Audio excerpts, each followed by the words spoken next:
So I was in Qatar a few years ago. They hosted the World Cup recently. Only Qataris make up 10% of the population. 90% are immigrants or expats. That come there to work. If you're poor, you're an immigrant. If you're rich, you're an expat, right? So that's...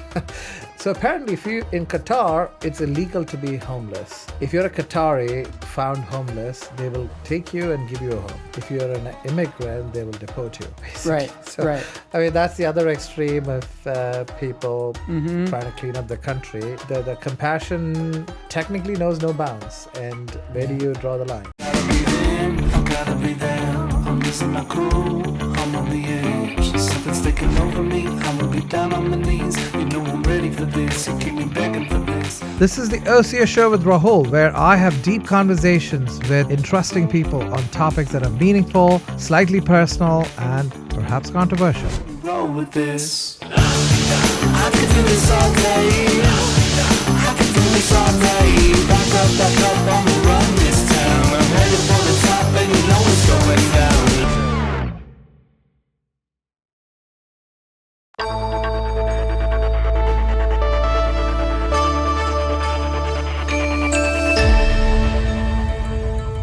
How fit do you have to be a firefighter? Is that one of you train as in the military or, I don't know, Navy SEAL? Like, what do you need in terms of the levels of fitness, generally speaking? You need to be pretty darn fit. And yeah, we are paramilitary organization. So everybody has to do the same stuff, no exceptions. And no gender exceptions. No, and it's hard work, and you better be in shape. You know, fortunately for me, I liked working out, but it's important to stay in shape your entire career. Do they test you on your physical abilities every San now and then? San Francisco does not, but not on your physical agility. Do they test us? Everybody does drills all the time to make sure you're still, good to go, just like a professional athlete will go out.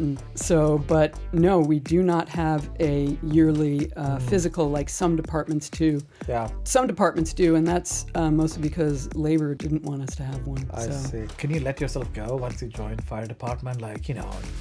But you could you fire somebody on that or not really? I mean, I've fired people on incompetence. You know, what's going to happen is you're going to get injured, you're going to get somebody else injured or killed. So for the most part, people take it pretty seriously. You know, there's always a couple in every group, but for the most part, people really do value fitness. I mean, as a chief for the last 5 years, could you take it easy or do you have to be fit as well? I mean, I'm not arguing about people at the front lines. Like, is that... I mean, hopefully over time you get a pass on some of these things, I'm guessing. Well, I didn't have to do all the things that they were doing out in the field, but fitness is also sort of a mental health thing for me, so I remain doing it my entire time.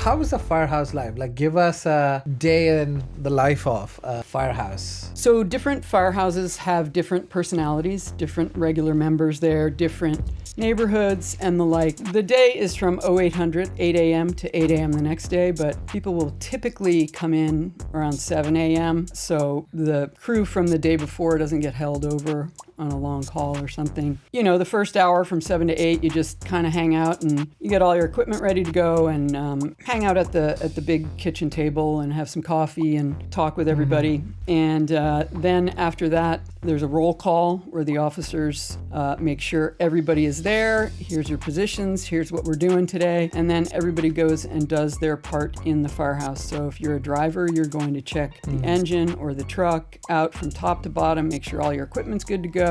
If you're the EMT or the paramedic, you're checking all the medical equipment. Everybody else is cleaning the firehouse from top to bottom. And then there's one person who is the cook for the day. And so they will go in the kitchen and look like rotation duty or something? Yes, and they'll look and see what's what in the kitchen and decide what they're going to make. And then at some point that day, the vehicle that they are on, whether it's an engine or a truck, will go shopping. So go to the Safeway, go to the Costco, wherever to get all their Is there a typical number of people in a team in a safe house, or is that varied based on the location?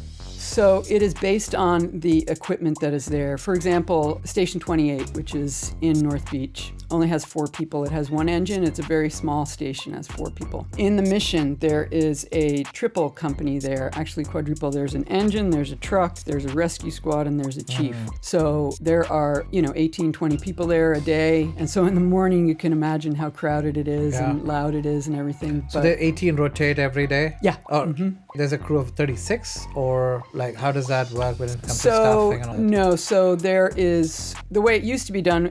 There was an A, a B, and a C shift. Right now, it's a little different.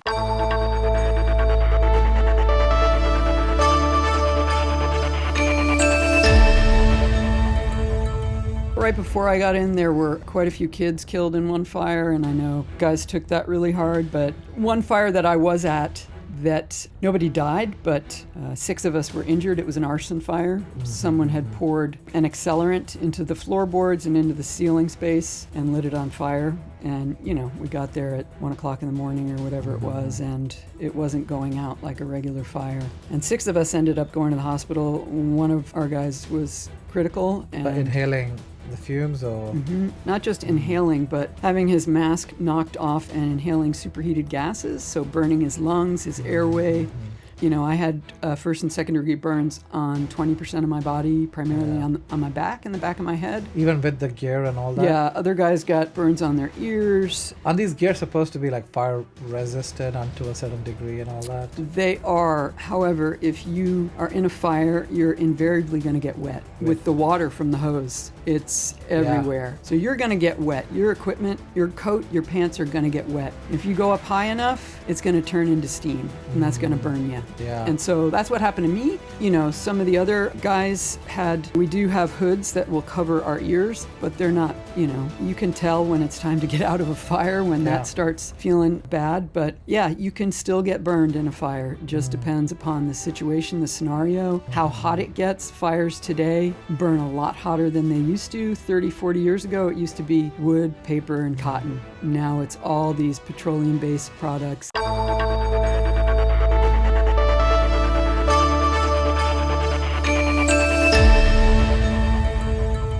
With fentanyl, it's like nothing I've seen in my career.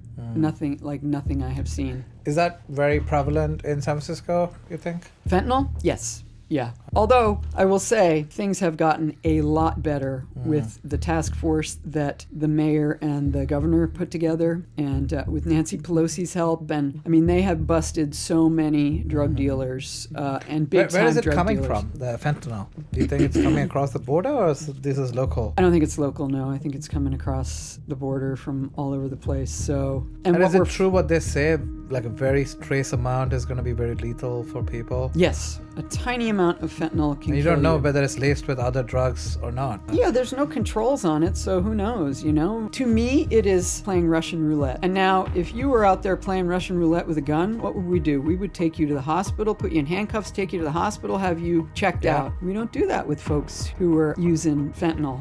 Do police or somebody in the law enforcement, are they going arresting people who are actually taking this or selling this? The problem with that is it's such a misdemeanor that, they have arrested folks, but mainly they have focused on the larger dealers. The supply. And it has really impacted the smaller dealers in the city. And we've been working with the feds as well, and so their court system has taken a bunch of our cases. And so that has also scared some folks away, and the word on the wire is that San Francisco is a hot place to be, too hot for people. Because you go to federal prison and you get 20 years, you're doing most of those years, Maybe some mandatory minimums in there. It definitely has impacted a lot of the violence and a lot of the drug dealing. I mean, we had less than 35 homicides this year, I think, which is, I don't remember the last time we saw that.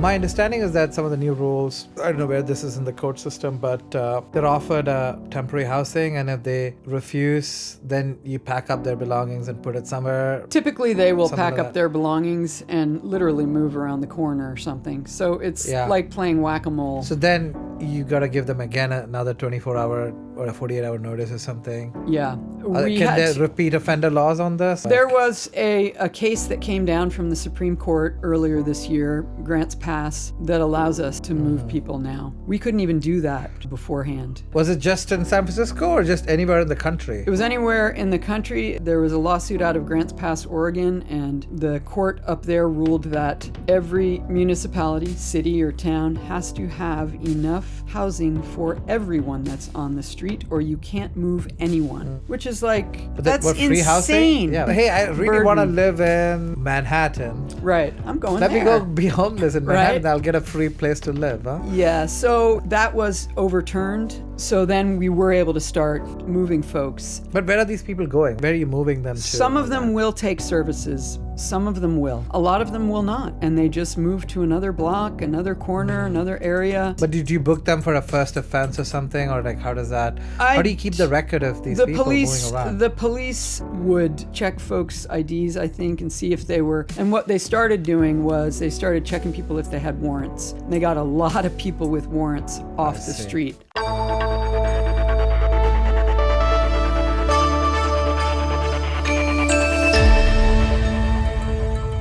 What are the major risks facing a firefighter in a city like San Francisco? So certainly orthopedic injuries, but really what we've seen an uptick in is cancer and cardiac health. So heart attacks, strokes, and cancer. In 2012, I was diagnosed with breast cancer, and we were seeing then a real uptick in premenopausal women getting in the fire department getting cancer.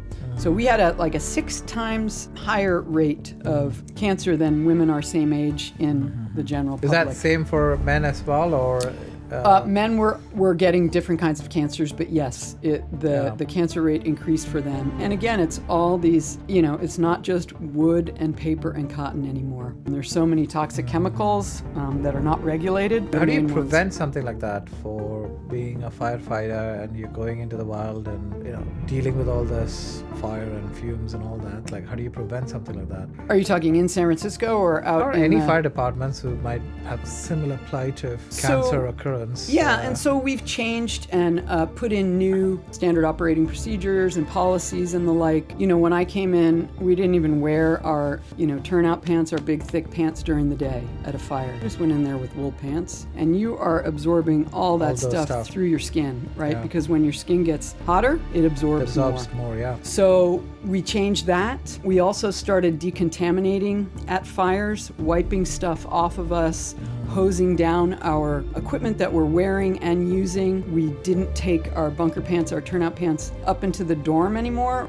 When I came in, we were wearing those things upstairs. They were right next to our bed, so we could jump in them and slide down the pole. So we've changed some of those things. We've also been working with the equipment industry to change sort of the linings that are in our turnouts so they don't have these toxic chemicals in them. So we've been working with the industry on that. But really, I think the challenge is the chemical industry. It's so powerful, it's so under-regulated, and they don't care that there's, toxins in everything.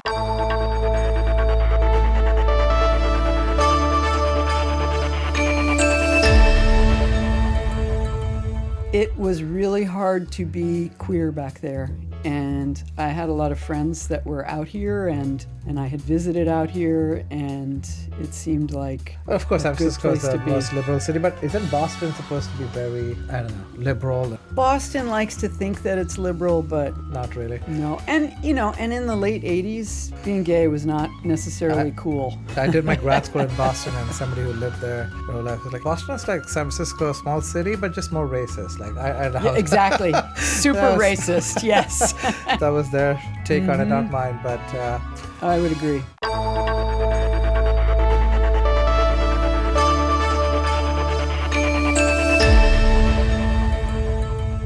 I think that San Francisco alone is not going to solve homelessness. During COVID, we saw hundreds, if not thousands, of people coming here from elsewhere. These are like homeless people, or Yeah, just people because it's that a just great want- place to be on some sort of welfare or support. But or, like when they were clearing out the jails, whether it was up near Clear Lake, wherever it was, they were sending a lot of folks here. like setting a bus here or something. Yeah, or- giving them a bus ticket, get on the bus and go. And I mean, that happened 15 years ago from this mental health hospital in Nevada. They did the same thing and the city was able to sue them. But now it's just everywhere has sent us people.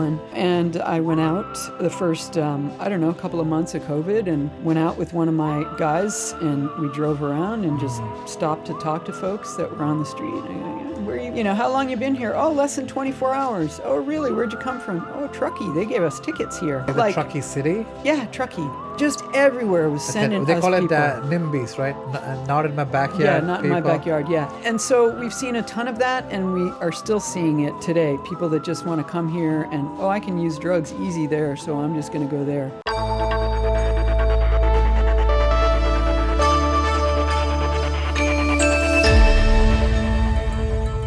Public health officials in this city would disagree with me. And I say, when I've seen somebody with open sores on their legs and, you know, they're mumbling at the mailbox and they've got feces around their ankles because they just, you know, do that in their pants, like, that is cruel. Like, why are we... That is cruel, and I can't take that person to the hospital because, oh, they have food, you know, they're sheltering themselves and they have clothes on. So no, they're fine. So it's, and what I also saw in the city was doctors having to make decisions like, okay, I have 5 people here that were 5150 that were taken in by ambulance to be held for 72 hours. I only have 2 beds. So what am I going to do? All right, you 3 are not as bad off as these 2, so we're going to put these 2 somewhere. While Mayor Breed has really worked hard and added a whole lot of beds, and we're swimming upstream.